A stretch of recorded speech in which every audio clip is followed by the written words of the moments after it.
Welcome to Recharge with Richardson, 5 minutes of hope and inspiration every Monday and Thursday. And now, here is today's episode.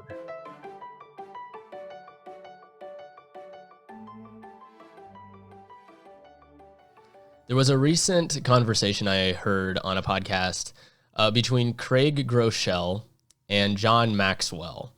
So you probably know both of those names. Definitely John Maxwell, known for his leadership training. Craig Groeschel is actually known for the YouVersion Bible app, which many of us use. So these are two people that have been really in the mix of basically our current crop of leadership within the Christian church.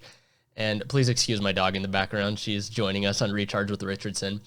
But the reason I bring up that conversation between those two is because they said something profound. To change your road, you have to be angry with the way things are and hope that things can get better. Notice the two pieces there, anger and hope.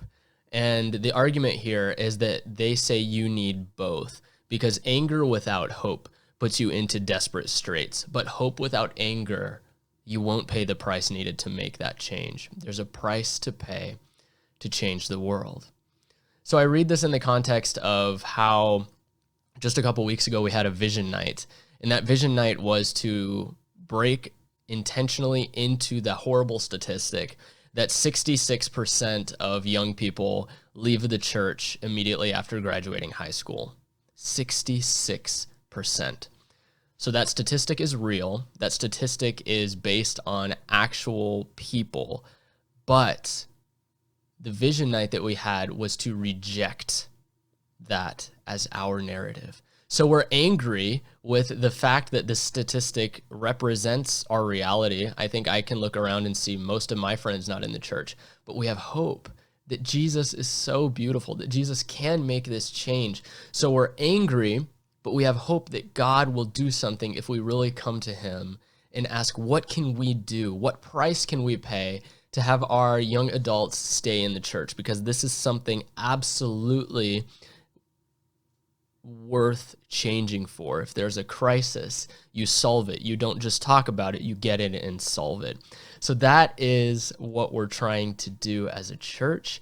And I would actually extend this to whatever you are trying to change in yourself, or what you feel God is calling you to do that perhaps maybe you're pushing it away. It's okay.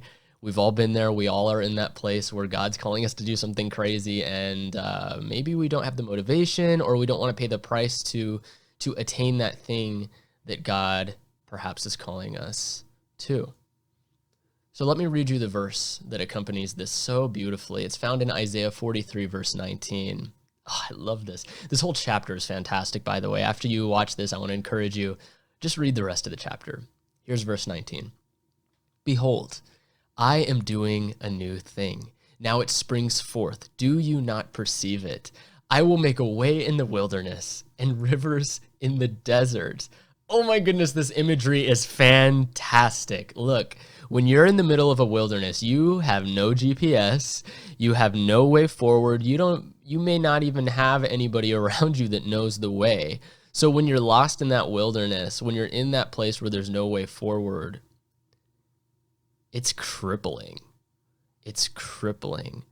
And here God is saying, in the midst of this place where 66% of our young adults are leaving, where perhaps you are struggling with a health change, you're struggling with a relational issue, perhaps it's something financial, maybe it's something spiritual between you and God. God says, I make a way in the wilderness. And to make it even crazier, rivers in the desert. God is an expert at bringing life to places where traditionally life struggles to even exist. Do you know the God that we serve, that brings ways into the wilderness and brings rivers into the desert? I want to encourage you today to move, to actually shape your life around the belief that this is actually true. To move and interact and wish and dream and pray like you serve a God who really can make a way when there is none. Because when everything else has been tried, when we have done our very best, we will fall short. We must own that. But that's okay because we serve a God who is making a way when there is none. May God bless you as you go through this week. May he keep you, and may he shine his face upon you as you navigate the way that God has laid out for you in your very own personal wilderness.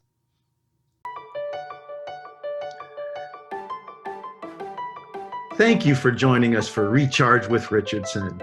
Don't forget to join us for our next episode, and until then, may God fill you with joy and peace and hope.